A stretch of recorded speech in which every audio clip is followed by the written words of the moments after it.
La patience a des limites. Les ex-séparatistes le font clairement savoir au gouvernement. De plus en plus, ils descendent dans les rues pour exprimer leur ras-le-bol devant des promesses et engagements non tenus par les pouvoirs publics. Hier, 15 février 2021, ces ex-combattants séparatistes qui ont décidé de déposer volontairement les armes après qu'une once de raison ait traversé leur esprit ont manifesté jusqu'à devant les services du gouverneur. Ces hommes, pour la plupart des jeunes, jadis animés par un esprit révolutionnaire, écrivent un chapelet de revendications pour justifier leur mouvement d'humeur. D'abord, que le gouvernement tienne ses promesses. Ces ex-ambazoniens revendiquent également l'amélioration de leurs conditions de vie, le versement d'une allocation qui leur permettrait de subvenir à certains de leurs besoins quotidiens. Les occupants du centre de désarmement, démobilisation et réintégration du Nord-Ouest exigent également que soit clairement signifié le temps à passer dans un centre DDR. Des revendications qui épousent à tout point de vue celles des ex-combattants séparatistes qui se trouvent dans les DDR du Sud-Ouest, qui eux étaient déjà descendus le 1er février dernier pour exprimer leur exaspération face à la négligence et à l'abandon du gouvernement. Le mouvement a été payant puisque le Premier ministre chef du gouvernement, Joseph Diongouté, a ordonné 72 heures plus tard le déblocage d'une somme de 35 millions de francs CFA. Cette prompte réaction du gouvernement aurait-elle amené les occupants du centre DDR du Nord-Ouest à monter à leur tour au créneau? On serait tenté de répondre par l'affirmative, tout en évitant de considérer cette colère comme un moyen de chantage. Pour la simple et unique raison que ces revendications des ex-combattants séparatistes sont fondées, tangibles. Le gouvernement, en ne tenant pas ses promesses, se trouve donc désormais dos au mur, lui qui ne veut pas voir ces ex-combattants séparatistes repartir en brousse. On assiste donc à un phénomène qui pourrait avoir un effet domino, si le mal n'est pas traité à la racine. Il est donc temps de résoudre très rapidement cet épineux problème au risque de voir les centres DDR situés dans la partie septentrionale du Cameroun connaître à leur tour un tel mouvement. Encore que, il est plus facile pour un ex-combattant de Boko Haram de reprendre les armes parce que dessus que d'un ex-ambazonien. Il est temps que des mesures adéquates soient prises pour assainir l'environnement des centres DDR, car seules les meilleures conditions offertes aux occupants et une parfaite réintégration sont des gages d'une réussite de cette opération pourtant salutaire.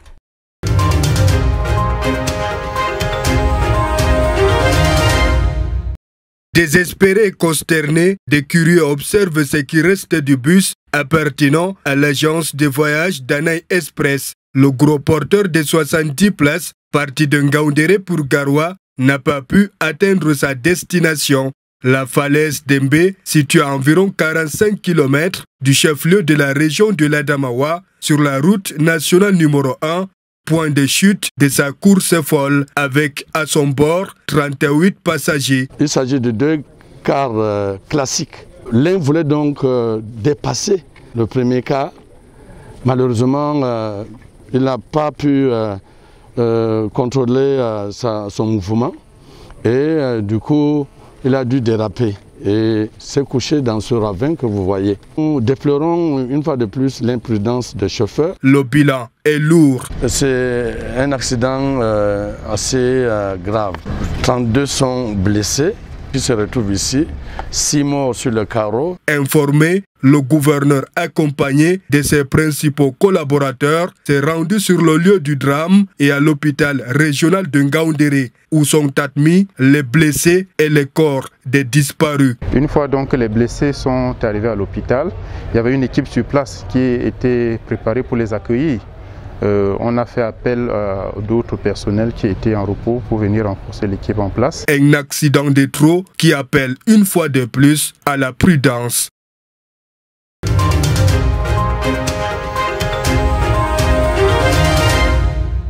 Des raccordements sur les poteaux électriques, il y en a d'une manière massive dans la ville de Yaoundé. Des liaisons qui font peur à vue d'œil, car frauduleuse et risquée. C'est pas normal de voir le courant un peu partout comme ça. Moi-même, j'ai même peur.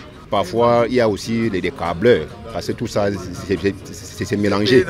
On ne sait pas si c'est le câble même de la sonnelle, ou bien c'est le câble d'Internet, ou bien c'est le câble de quoi, tout est mélangé. On a constaté que tu sais qu'il y a trop de piraterie sur les fils que vous voyez comment ça s'est placé là.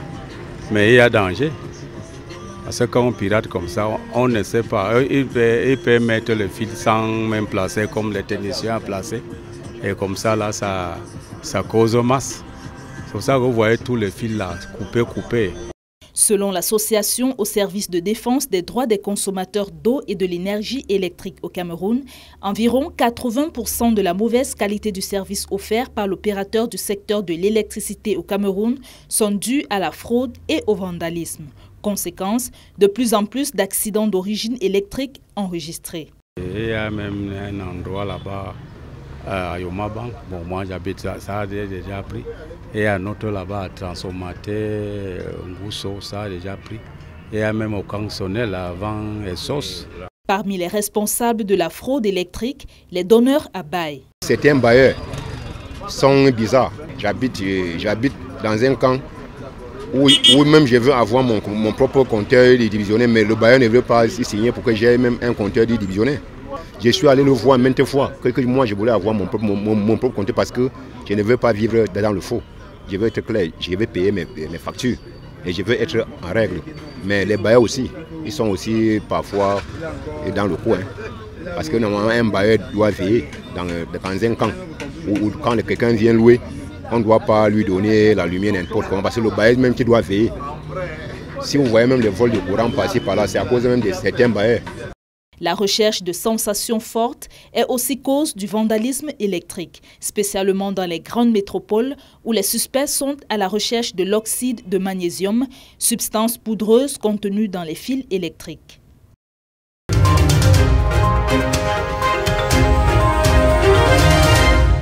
Pour s'approprier dans ces conventions de rédaction, Revisiter le code de procédure pénale est le principal objectif du projet Barreau du Cameroun, ambassade des États-Unis, Parlement légistique, présenté ce 16 février à Yaoundé.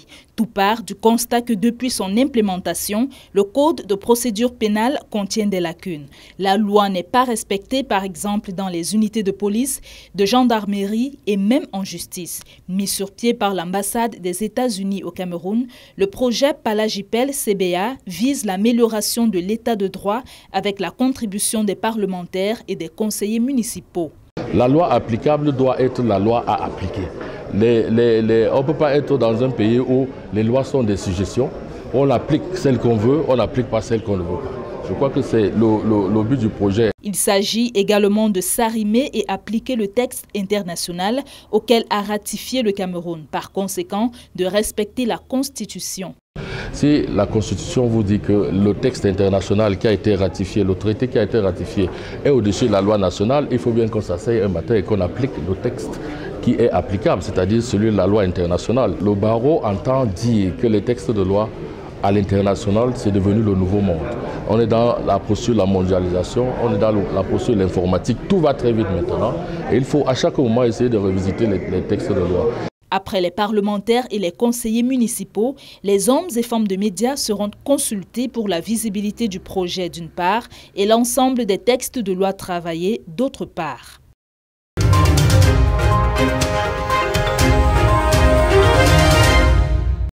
Il faut avoir du courage et le cœur bien accroché pour affronter les sélections africaines. Car ici, il y a des lions, dont chaque rugissement identifie le territoire. Terrifiant dans la tanière de la Teranga au Sénégal, dominateur sur les plaines de l'Atlas au Maroc, ou tout bonnement indomptable au Cameroun.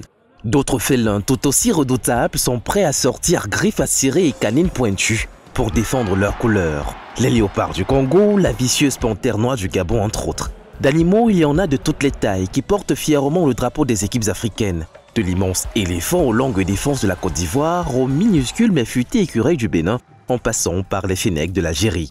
Le danger est permanent, à terre, mais aussi dans les airs, peuplés de rapaces voraces. C'est à chaque fois un combat en hauteur contre les éperviers du Togo, les aigles du Mali ou les super eagles du Nigeria.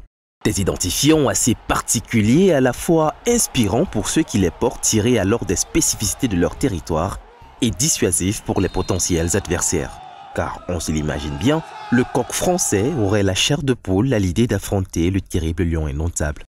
Sauf qu'après, le ballon errant et les temps changent, on a bien vu, et ce récemment, le petit écureuil sortir les lions de l'Atlas.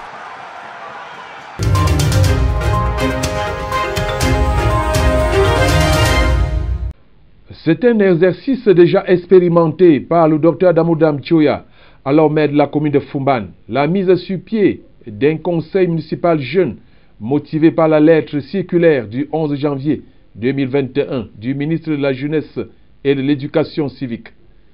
Le 11 février 2021, jour de la fête de la jeunesse, la commune de Fumban a organisé la session de plein droit en vue d'élire l'exécutif du conseil municipal jeune avec l'appui technique des services déconcentrés concernés, dont la délégation départementale de la jeunesse et de l'éducation civique du Noun.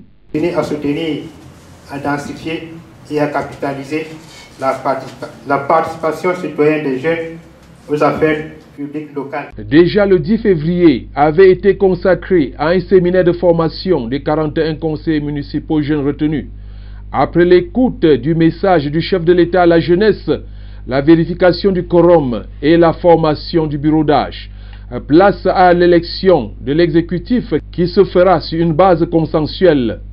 Les attentes de la marraine sous fond de plan d'action des élus jeunes. S'inspirer de l'organigramme de la mairie, des axes prioritaires de la mairie, la digitalisation, donc le numérique dans lequel nous savons que vous excellez, est l'un des axes prioritaires. Dans la commune de Fumban, nous avons des défis à relever, des défis en énergie. On a un problème d'eau, donc on va ensemble voir comment nous allons nous organiser pour faire face aux problèmes énergétiques. Cette session de plein droit du conseil municipal jeune s'était tenue en présence du préfet du département du Noun, représenté par son deuxième adjoint. Ainsi, cet exécutif communal jeune sera conduit par le maire Charles Salomon du village Manga 2. Premier adjoint Mohamed Temouni, deuxième adjoint Toukou Ben Awaou, troisième adjoint Sangou Ibrahim et quatrième adjoint Fadimatou Ngungure. Nous savions, n'est-ce pas, notre principale mission, nous maîtrisons, n'est-ce pas, les fléaux qui minent la société jeune actuellement. Donc ça fait déjà partie de notre mission. Donc ça fait partie de notre feuille de route principale. Fumban est ainsi la première commune de l'Ouest à disposer d'un conseil municipal jeune. Aussitôt, ils ont été installés après qu'ils aient arboré leurs attributs. Ce conseil de 41 membres a pour durée de mandat 1 an.